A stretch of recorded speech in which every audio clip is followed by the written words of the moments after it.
नमस्कार दोस्तों, सच्ची कहानी के YouTube चैनल में आपका स्वागत है। तो फ्रेंड्स, आज हम आपको एक ऐसी कहानी सुना रहे हैं जिससे आप इमोशनल हो सकते हैं, आपकी आंखों से आंसू आ सकते हैं।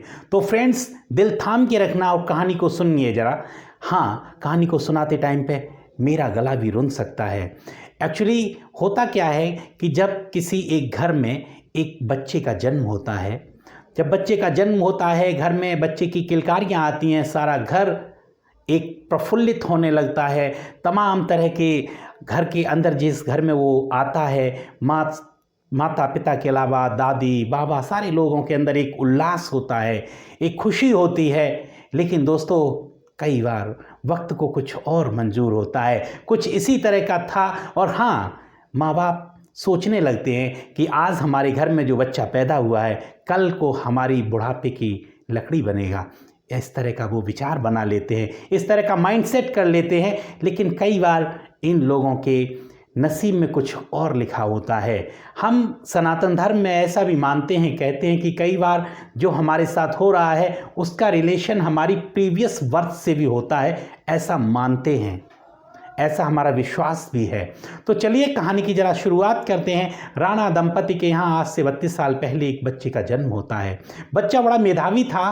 पढ़ते पढ़ते उसने 12th जब पास किया, टॉपर बच्चा रहा था। उनके पेरेंट्स ने उस बच्चे का CU चंडीगढ़ यूनिवर्सिटी में बीटेक में एडमिशन करा दिया। Friends, first year second year में बच्चा टॉप करता है।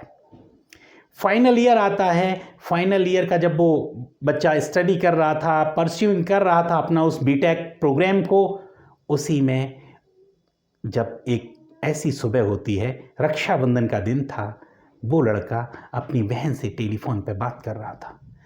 टेलीफोन पे बात करते हुए उसका पैर इधर उधर होता है, PG में रह रहा होता है बच्चा, उसका पैर फिसलने से वो नीचे गिरता है। आनन फानन में PG का जो एडमिनिस्ट्रेशन था उस बच्चे को हॉस्पिटल ले जाता है।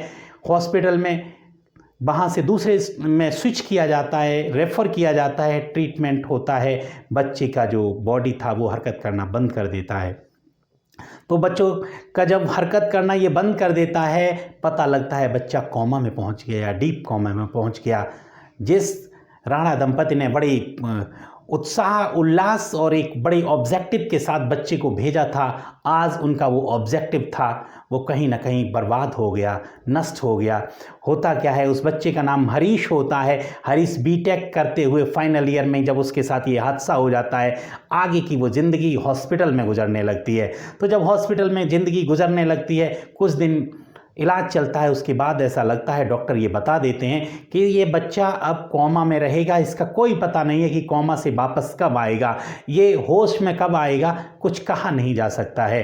तो अब उस बच्चे को घर पे शिफ्ट कर लिया जाता है। दोस्तों, माँ और उसके पिता लगातार, राणा दंपति उसकी सेवा करते हैं, उसी तरह से करते थे। उन्हें याद आता जिस तरह से जब वो बच्चा पालने में था, छोटा सा बच्चा था, उसी ढंग से जब वो बीटेक फाइनल ईयर का स्टूडेंट था, उस टाइम पे उसके साथ हादसा हुआ। और ये जब नया सफ़र ज़िंदगी का शुरू हुआ, उसमें भी वो उसी ढंग से उसकी सेवा करते रहे।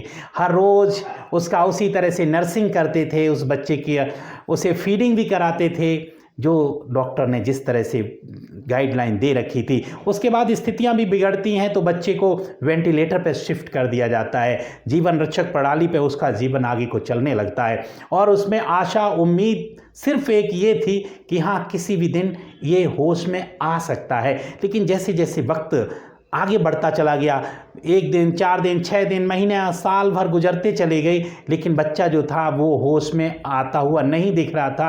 अब जो संभावनाएं थी वो लगभग कम होने लगी। डॉक्टर्स भी ये बोलने लगे थे, कहा नहीं जा सकता है कि ये बच्चा कब वापस आएगा, कब ठीक होगा, लेकिन हाँ, अभी ये जीवित है। तो माँ को भी ये उम्मीद थी कि हमारा बेटा एक दिन ज़रूर होश में आएगा।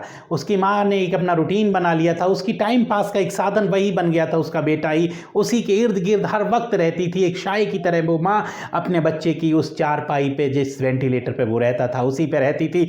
हर वक्त उसे बोलती थी, बाहर अगर कोई बात होती थी आके उस बच्चे से कहती थी, हालांकि वो समझती थी कि हमारा बच्चा सुन नहीं रहा है। डॉक्टर ने ये बता दिया है कि बच्चा जो है वो उस कॉमा में है जिसमें उसका सेंस ऑफ हियर भी काम नहीं कर रहा है। बावजूद इसके वो माँ अपने बच्चे को वो बात आके उसके कान में ज़रूर बताती थी, हर शाम को उसे कहानी सुनाती थी, हर सुबह उसे उसी तरह से आके बोलती थी, हर दोपहर में बोलती थी। और जो फीडिंग के लिए जो ट्यूब्स लगे थे भोजन उसी तरह से उन्हीं से जा रहा था। तो लगातार चल रहा था। अब राणा दंपति थे, उन्हें भी वो वक्त के साथ साथ जब उनके ऊपर इस तरह का एक बहुत बड़ा दुखों का पहाड़ आ गया तो वो बेचारे, उनकी जो कैपेसिटी थी वो धीमे धीमे कम होने लगी, उम्र उनकी बढ़ने लगी और वक्त से पहले वो जो पेयर था वो बुजुर्ग होने लगा, बूढ़े होने लगे।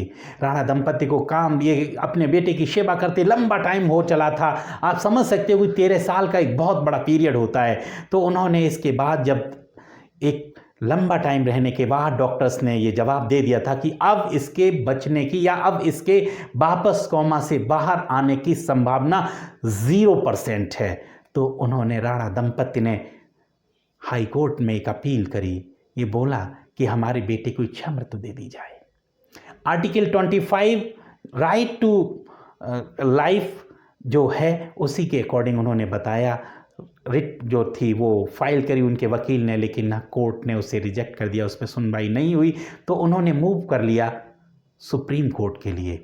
आज 11 मार्च को उसका फैसला आया क्या कि इसे हम कहते हैं पैसिव ऑथनेसिया, उसको उन्होंने मंजूर करते हुए उस बच्चे को इस तरह का आदेश पारित कर दिया, बच्चे को इच्छा मृत्यु के लिए बोल दिया गया, आदेश आ गया। अब ये उस पर डॉक्टर्स का एक बड़ा पैनल आएगा और वो पैनल आके उस बच्चे को ले जाएगा। एक्चुअली इसमें होता ये, मैं आपको थोड़ा सा जरा क्लियर कर दूं, एक्टिव ऑथनेसिया और पैसिव में थोड़ा सा फ़र्क है। ये है कि पैसिव लीगलाइज है। पैसिव ऑथनेसिया का मतलब है कि जिस जीवन रक्षक प्रणाली पर, जिस लाइफ सपोर्ट सिस्टम पे जो पेशेंट होता है वो लाइफ सपोर्ट सिस्टम को अलग कर दिया जाता है। जो फीडिंग ट्यूब्स होते हैं उन ट्यूब्स को अलग कर दिया जाता है और अलग जब होता है तो पेशेंट की डेथ हो जाती है। एक्टिव ऑथनेसिया में ये होता है, ये तमाम कंट्रीज़ में दिस इज़ नॉट लीगलाइज। तो उसमें क्या होता है कि वहाँ पे कोई इंजेक्ट किया जाता है, उस पेशेंट को इंजेक्शन दिया जाता है या किसी दूसरे तरीके से, ताकि पॉइजनस होता है और उसे एक तरह से हत्या कह सकते हैं हम, तो वो की जाती है। पैसिव को भारतवर्ष में लीगलाइज है, कई और भी कंट्रीज़ में लीगलाइज है। इसमें उस सपोर्ट सिस्टम को हटा दिया जाता है। तो आज 11 तारीख के बाद से लगातार जब भी तमाम मीडिया वाले जब उस हरीश राणा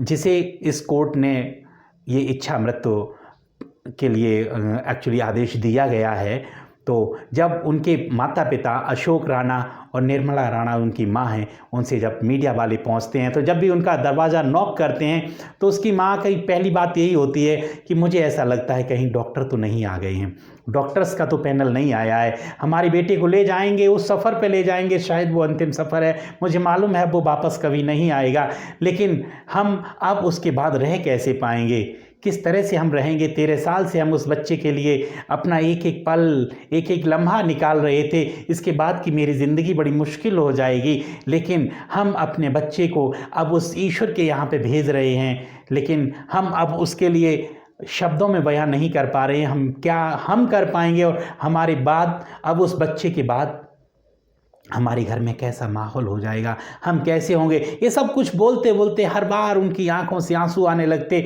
गला उनका रुंध जाता और मुंह से आवाज़ आना बंद हो जाती है। तो दोस्तों कुछ इसी तरह की एक घटना थी, एक कहानी थी जो मैं आपको बता रहा था। ये एक्चुअली सच्ची कहानी है, ये उत्तर प्रदेश की गाज़ियाबाद ज़िले की और गाज़ियाबाद शहर की है। तो यस दोस्तों, thank you very much for watching this, thanks a lot once again.